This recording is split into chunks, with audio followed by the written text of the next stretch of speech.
pagpalanuka, pagpalanakit sang ulo, pag-angkon sang skin rashes nga posible magduha tubtob 5 ka adlaw matapos makaangkon sang lagnat.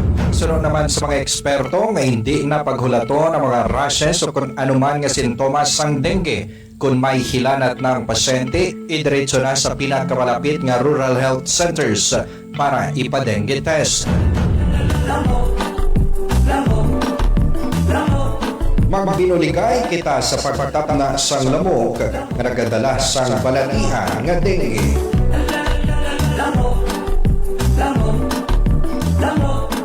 Kini nga panumdom na nagikan sa Capiz Provincial Health Office kag sa 97.7 FM Radyo Maragtas. Mayuhong kag balatsagon, kamo ang boss ko. 97.7 FM Radyo Maragtas, kamo ang boss ko. Ikan sa urut balitaan sa Radyo Maragtas. Yari ang mga mainit na mga balita sa sining na oras sa Balita Las 7. Balita Las 7. Pinakamainit kag dalago ang mga balita sa Balita Las 7. Dala ang yubong pagbalatagon sa mga kapisnon. Balita Las 7. Balita Las 7. Las 7, tutup Las 7 imedya sa Dili lang sa 97.7 FM Radyo Maragtas, kamo ang boss ko. Maragtasan ka oras sa alas 7:14 sa aga.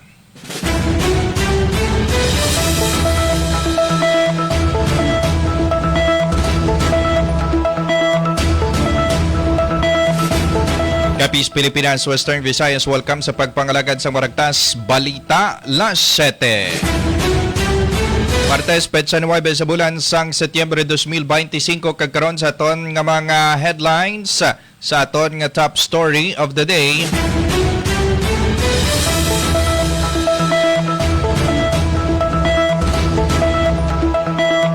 Mag-asawa nga Diskaya ginbuyagyag kung sino ang nagapangolekta sa ila. Representative Zaldico kag Speaker Romualdez na dalahig. Sa dalakuan nga balita lokal, headlines. Anomalya nga ginkadalahigan sang duha ka mga empleyado sa talatapan sang gobernador, wala ginatago sa baylo ini ang ginapaimbestigaran. Bloodletting activity ginapatigayon sa ika-125 nga anibersaryo sang Philippine Civil Service. 19 anyos nga lalaki nga ginapahayag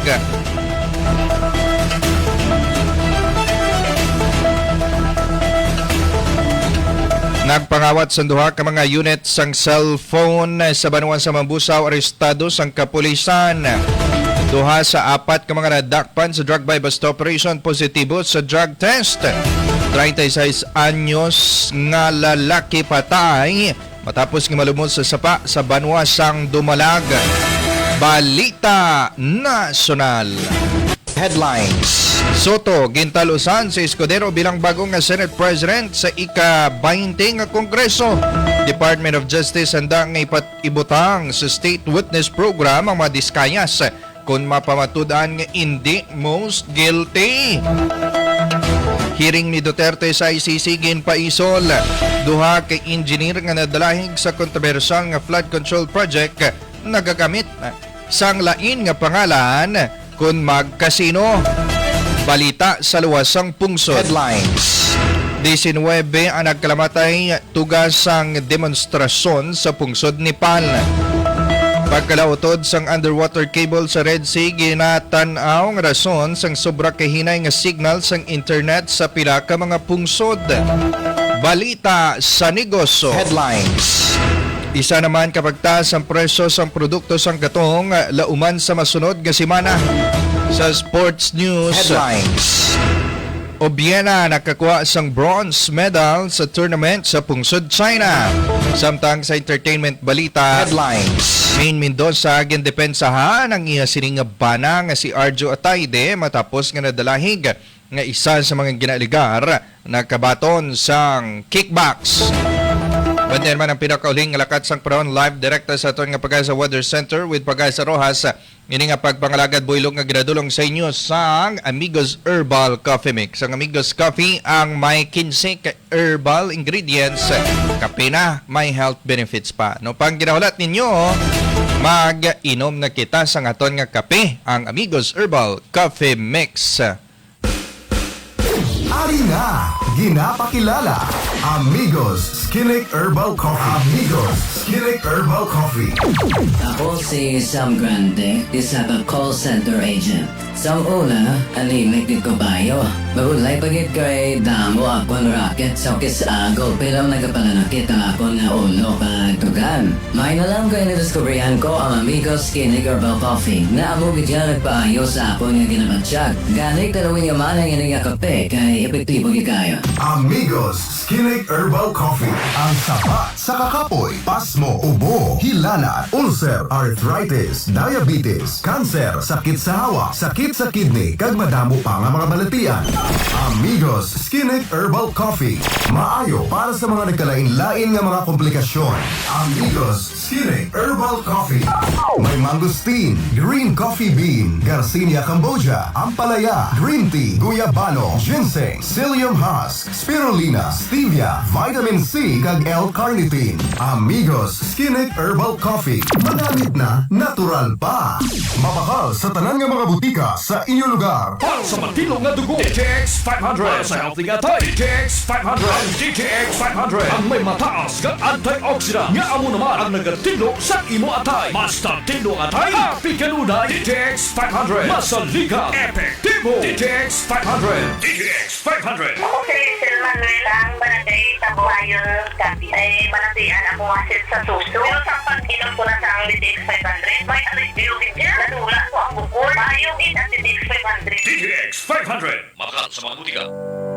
Ngaman marinta ka pa kung kaya mo na magpanag-iya. Bugal nga ginapakilala sa Sacred Heart of Jesus Development Corporation, ang St. Joseph Village. Sa baratong presyo, may balay, kagtuta ka na. Ini malapit sa mga malls, ospital, eskwelahan, kag sa Rojas City Plaza. Ang St. Joseph Village may gate para sa imo seguridad, kag may pavilion with basketball court para sa espesyal nga okasyon kag sports activities. Ang handong mga balay, akot kaya na. Ang St. Joseph Village na hamtang sa barangay Cagay, Rojas City. Magkanto na sa pinakamalapit nga SHJDC Sales Office upon magtawag sa amon para sa dugang nga impormasyon kag sa libreng assign terms sa 0917-100-2207. SHJDC, your family at the heart of our development. 97.7 FM Radio Maratas Kamo ang gusto.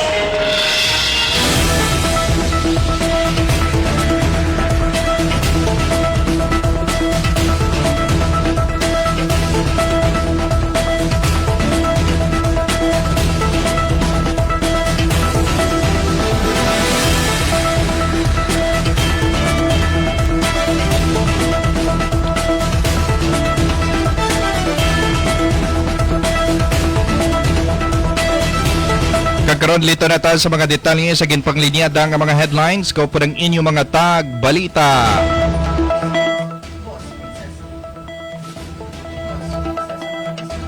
Kag Boss Renante Ortiz Vista.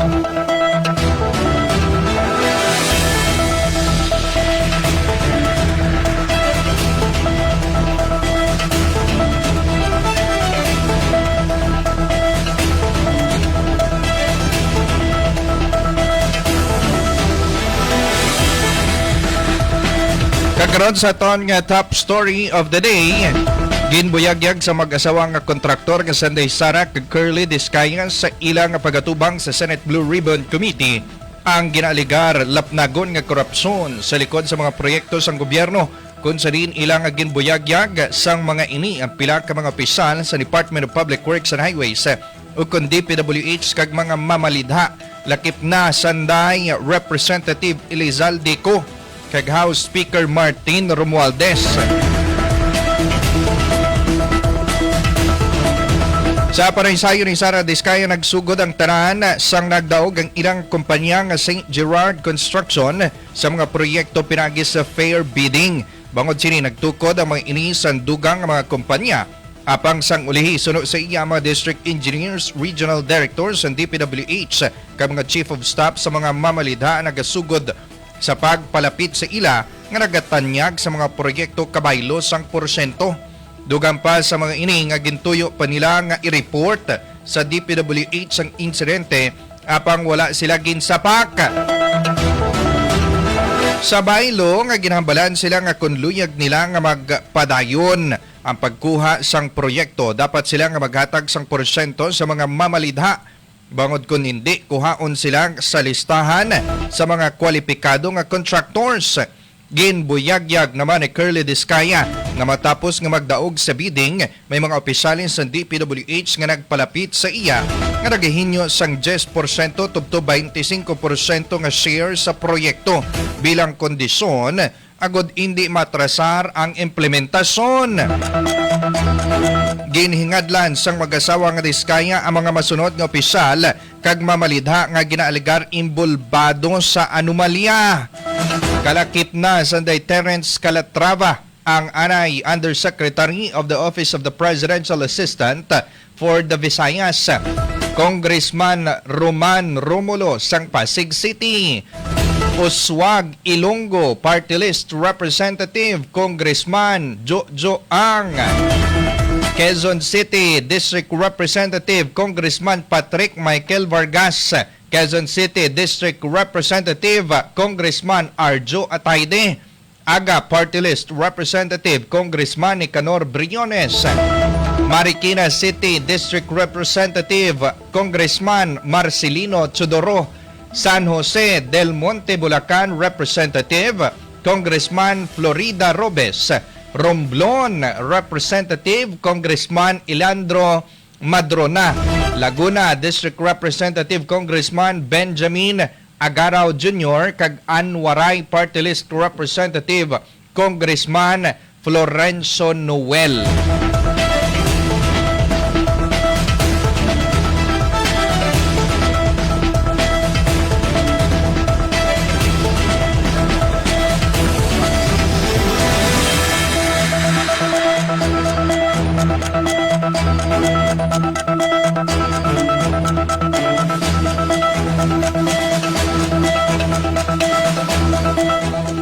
Hindi bababa sa 10% at umaabot pa sa 25% na naging kondisyon upang hindi maipit ang implementasyon ng kontrata. Ito ay binibigay namin sa kanila ng cash. Ang bawat transaksyon ay may karampatang voucher at ledger na nagsasaad ng mga araw at kung kailan nila ito natanggap.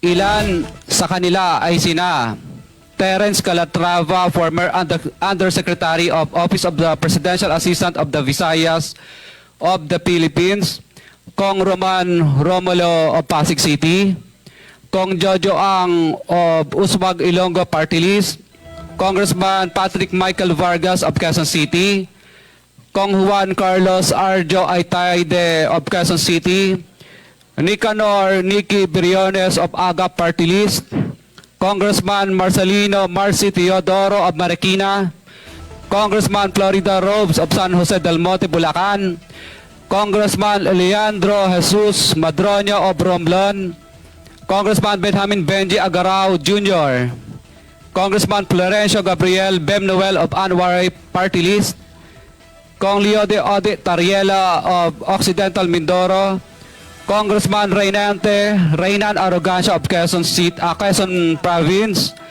Kong Marvin Rillo of Quezon City, Kong Teodoro Haresco of Aklan, Kong Antonieta Yudela of Sambuanga, Sibugay, Kong Dean Asisio of Caloocan, Kong Marivico Pilar of Quezon City. 21. Mayroon ding mga kinatawa ng ilang politiko na nakikipagtakbo sa amin upang manghingi ng porsyento kapalit ng mga porsyento ng mga proyekto. Sino pa kay Curly personal nga nagpakigangot sa ilang mga tiglawas sa mga mamalidha agod nga kuhaon ang ginapahayag nga kickback. Kung sa rin sunod rin nga masaming nga nagasiling nga mga tinawo sa DPWH nga para kay Zaldeco ang kwarta kag dapat hindi magnubo ini sa 25%. Nagpabutsag sang ilang kahandaan nga magserbe bilang state witnesses ang mag-asawa nga Diskaya agod nga mabuyagyag ang ginapahayag nga pagkonsyabo sa mga mamalidha ahensya sang gobyerno kag mga tinawo sini. Nagpanawagan man sila sa proteksyon kay Senator Rodante Marcoleta kag sa kay President Ferdinand Marcos Jr. bangod sa mga pagpamahog sa ilang kaluwasan. Gin-insister ni Curling nga wala sila sang mga ghost projects kag ang tanan nila nga mga kontratang may aktual nga implementasyon. Sa subong ginahulat pang opisyal nga pahayag nagikan kay Romualdez kag Zaldeco nga una nang ginpanginwala sang duha ka mga matag-as nga opisyal nga sila ang imbulbado sa nasambitan nga korupsyon sa flood control projects.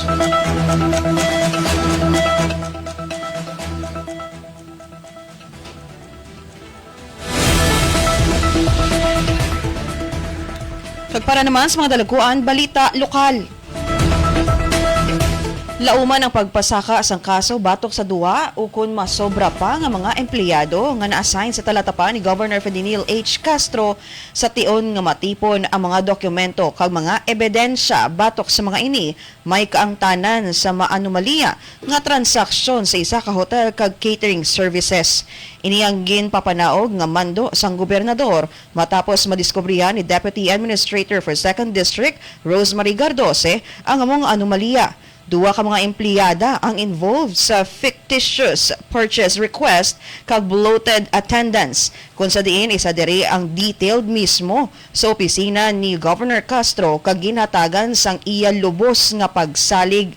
Base pa sa nakuhang impormasyon sa masaligan nga tilimanan, gina-forge sini ang perma ni Ma'am Gardose agud patigayonon ang fictitious transaction, partikular na sa isa ka hotel kag catering services sang magpatigayon sa isa ka aktibidad ang gobyerno probinsyal.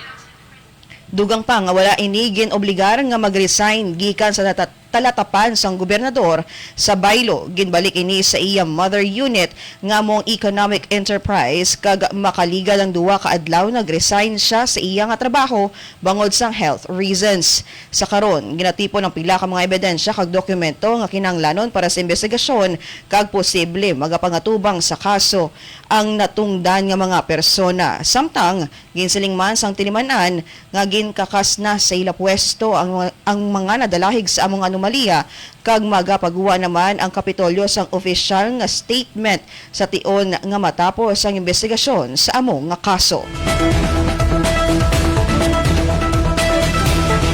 Sa dugang nga balita lokal, masobra 170 ka mga volunteers nagikan sa pribado kag pampubliko nga sektor ang nagpakigbahin sa bloodletting activity sa Robinsons Mall sining nga syudad adlaw sa Lunes, Setyembre 8 bilang kabahin sang ika-125 nga Philippine Civil Service anniversary sa rehiyon.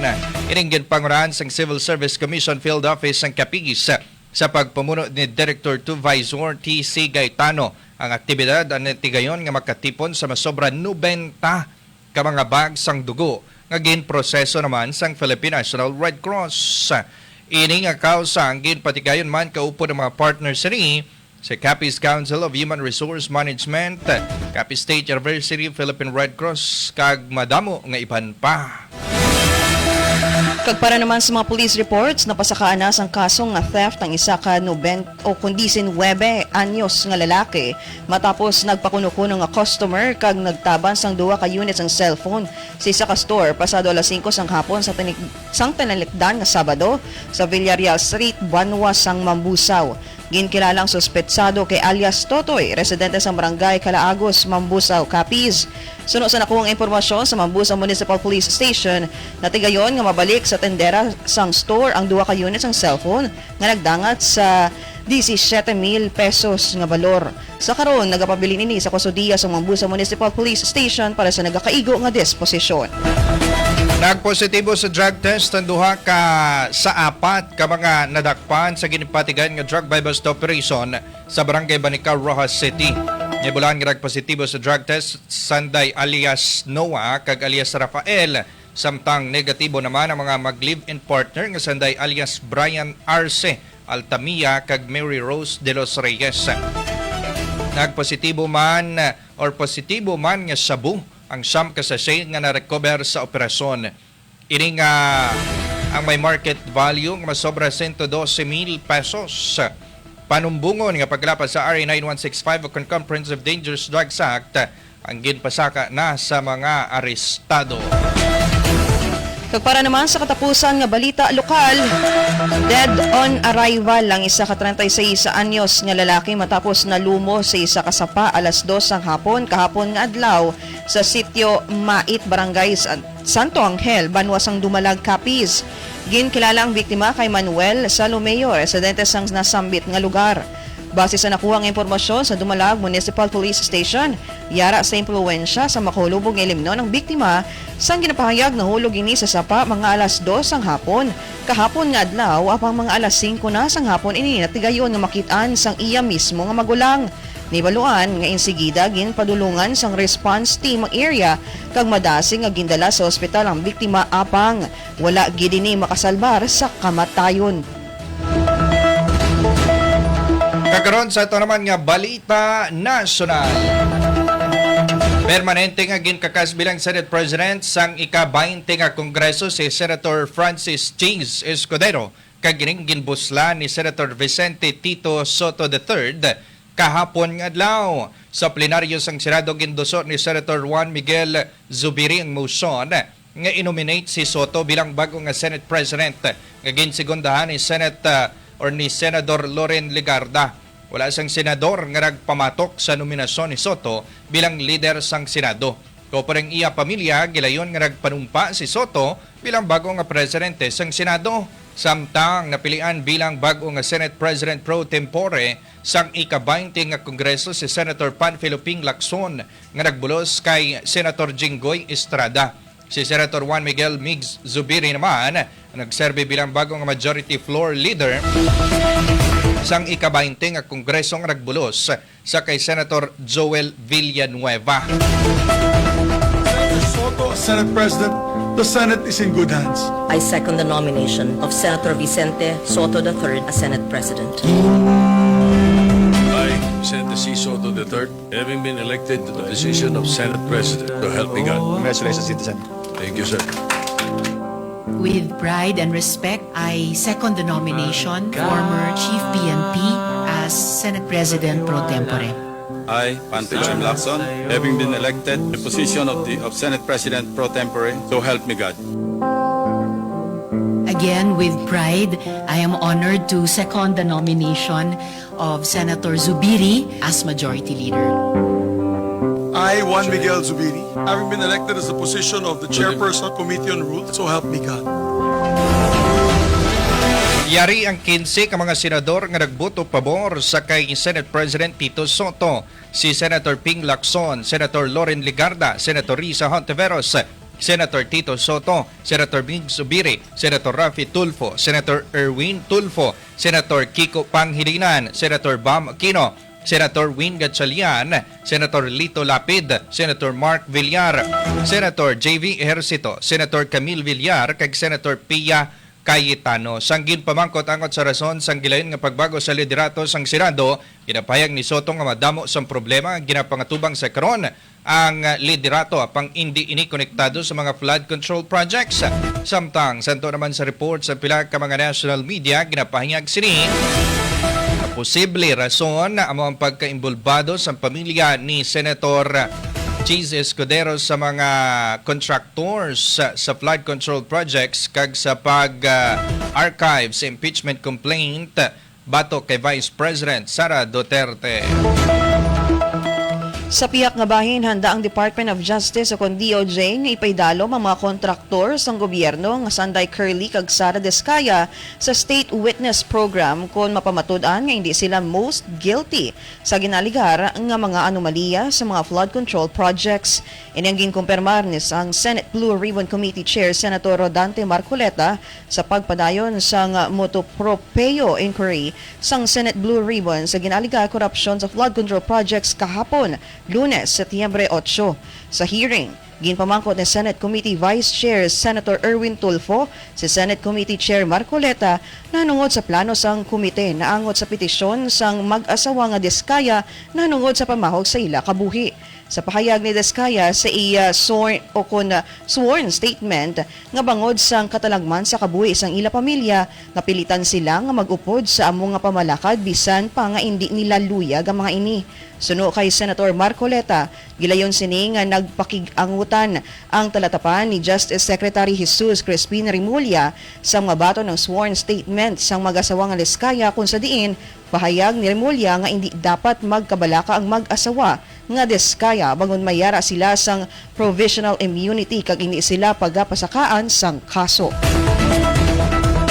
Ginpaisol sa Pre-Trial Chamber 1 sa International Criminal Court o ICC ang natala ng hearing para sa kumpirmasyon sa mga panumbungon bato kaya ni President Rodrigo Roa Duterte nga orihinal nga natala na Setyembre 23 sining nga tuig para sambitan nga desisyon na nagtulod sa hinyo sa kampo ni Duterte i-postpone ang hearing bangod sa ila pahayag hindi sa fit to stand trial o kung hindi na makatambong sa trial bangod sa kondisyon sang iya ikaayong lawas. Sunod sa ICC, ginpatuman ang limitado nga postponement aguratagan sang kahigayunan nga masulbaran na sambitan nga request. Kagiban pa nga may kangtanan sa mga pagtambong or sa among nga butang si Judge Maria del Socorro Flores Liera na nagpagwa sa isa ka dissenting opinion nga nagapamatok sa pag-isol sang hearing. Madumduman nga gindakop si Duterte sang Marso 11 sining nga tuig may kangtanan sa mga kaso sang krimen batok sa katawuhan, kalakip ng murder, torture, kag rape nga ginaligar na tabo sa idalom sang iya pagpanguna sa Davao City kag sa tiun sang siya ang administrasyon bilang presidente sang Pilipinas. Kag para naman sa katapusan nga balita nasyonal, nagagawa sa investigasyon sang Senate Blue Ribbon Committee sining nga Lunes nga nakakuha sang duwa ka lisensya sang Bryce Hernandez nga nagagamit sang alias nga Marvin Santos de Guzman kag Henry Alcantara nga nagagamit sang alias Joseph Castro Villegas agod makasulod sa mga kasino nga ginadumilian sang kasuguan. Ginmanduan ni Department of Transportation Secretary Giovanni Lopez ang LTO nga beripikahon ang lisensya sang duwa ka mga engineer nga ginpakita sa mga ini sa ginahimo nga investigasyon.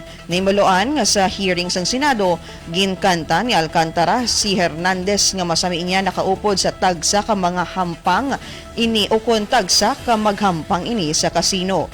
Ang duwa ginaimbestigahan sa amo nga hearing bangod sang pagkadalahig sa mga ini sa mga anomalya sa flood control project sa Bulacan kag pila ka mga duog.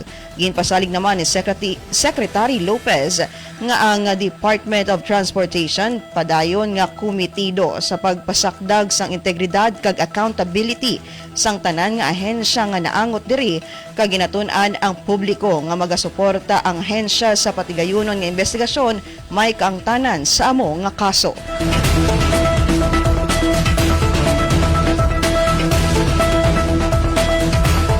Sa balita sa luwasang pungsod, sobra sa kagatos kay ban pa ang nagkasalamaran sa madugoon nga protesta nga ginpatigayon sa mga lamharon sa dalanon sang Kathmandu, kapital nga syudad sang pungsod. Matapos nga mag-ibual ang kinagamon sa tunga sa mga kapulisan kag mga demonstrador. 19 katawang nabalahag nga napatay sa masingking protesta. Sa ringin ginapagkamalaot sa mga pumuluyo ang ginpatigayon nga social media shutdown sang gobyerno kasubong man ang nagakahinabo nga korupsyon nagamit sang tirgas kag rubber bullet ang mga kapulisan batok sa mga nagaprotesta. Nagapangsunog naman sang pila ka mga salakyan nga ginalakipan sang isa ka ambulansya. Bangod sini nagbalon sa mga otoridad kag nagpatigayon na sang indiscriminate firing sa mga protesta nga ginkamatay sa mga biktima. Kalakip sa mga nasamaran ang 28 naman ka mga kapulisan. Sa piyak nga bahing minilyon ka mga internet users ang napektuhan sang inali nga paghina sang koneksyon sa ilang mga internet speed sumugod sang Domingo nga adlaw Setyembre 7. Suno sa report, nagaduda ang pila ka mga dalagkuan nga telecommunication company sa Middle East, Pakistan, India kag pila ka parte sang Saudi Arabia nga ginpang-uto dungod ang linya sang cable sini sa idalom sang tubig, partikular na sa Red Sea. Dugang pa nga may posibilidad nga kahimuan sang Houthi rebel groups ang amo nga pagpangsabotahe bilang kabahin sang ila kampanya agod suportahan ang mga Palestinon sa Gaza. Apang wala pa nagpagawa sang pahayag ang grupo angot diri. Nibaluan nga ang submarine cable amo ang backbone sang world internet kag bangod sini apektado ang tanan nga negosyo nga nagagamit sang internet, partikular na sa mga pungsod sang United Arab Emirates, pila ka mga pungsod sa West kag East Asia kag kaiping nga mga duog.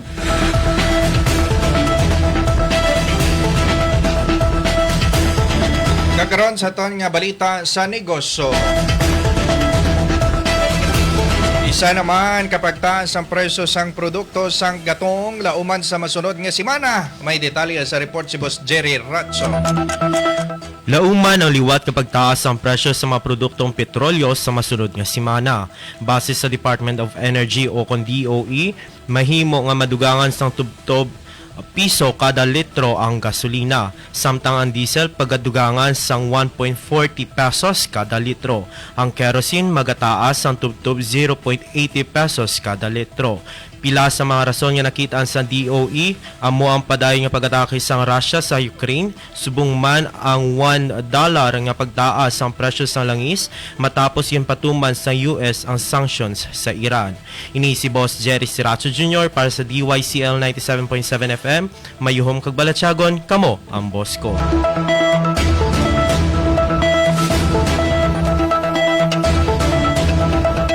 Kakaroon sa aton nga sports news, nakakuha sa bronze medal ang Filipino pole vaulter nga si EJ Obiera sa World Athletics Continental nga ginahiwat sa Beijing, China. Madinalagon nga nalampuasan ni Obiera ang 5.65 meters agad nga makakuha sang nasambit nga medalya. Si Tao Zhong sang China nagdaog sang gold medal, samtang si Coley Walls sang Estados Unidos naman nakakuha sang silver medal. Masunod nga magapasakop si Obiera sa tournament paghiwato naman sa Tokyo, Japan sa Setyembre 13 tubtob 21. Kagkaroon para naman sa balita sa patag sang entertainment. Gindepensahan sang aktres nga si Maine Mendoza ang iyabana nga si Quezon City 1st District Representative Arjo Atayde matapos iniyang nadalahig sa ginaligar anomalous nga flood control projects. Sa isa ka post sa X o kun anay Twitter, gintawag ni Maine ang mga aligasyon nga wala sang basihan kag giningganyo ang publiko nga maghulat sang kamaturan antes sini i-judge.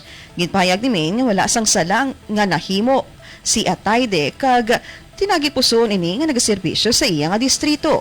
Gindugang sini nga nagalao mo siya nga manabat ang mga matuod-tuod nga may salabton kag hindi maapektuhan ang mga inosente nga tawo.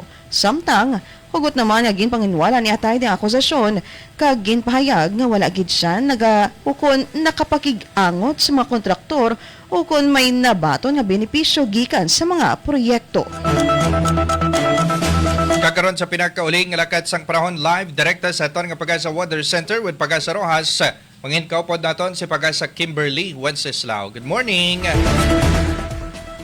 Magandang araw po sa ating lahat. Narito po ang ating pinakabagong ulat o kasalaga ng panahon ngayong araw ng Martes, September 9, 2025. Sa ngayon, wala na po tayong minamonitor na anumang bagyo o sama ng panahon sa loob nating Philippine Area of Responsibility.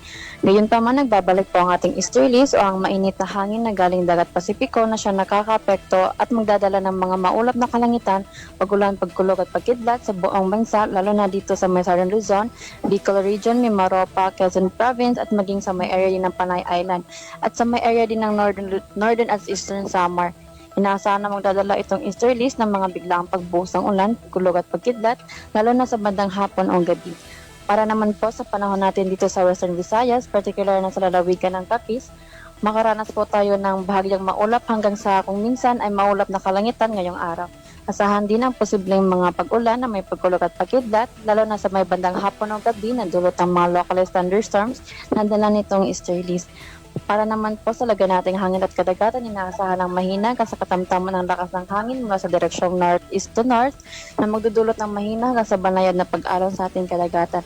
Ang ating temperatura para sa araw na ito ay nasa pagitan ng 25 hanggang 32 degrees Celsius.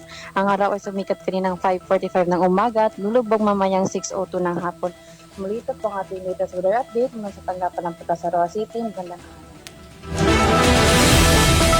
Thank you, kids. Salawat sa ito ng Pagkasa Weather Center with Pagkasa Kimberly Wenceslao. Boss Teresa Natalio, nakatutok kaluoy man ang hubog. Sa dini, sa dumalag. Boss Jane, Dumarado Stark, good morning. Thanks for the highlight. Salamat man sa aton ng mga group members and experts ang ihutik sa Maragtas. Kapod na lang sa aton ng technical side, si Boss Sander Neil Tukong, kaming inyo ng Intag Balita.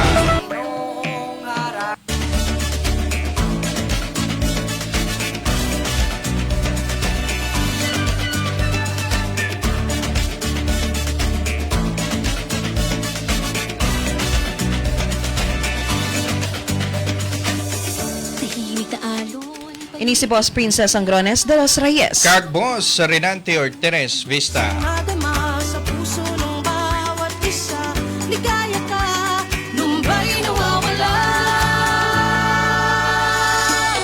Para sa 97.7 FM, Radyo Maragtas, may home kag balatsagon, kamo ang boss ko.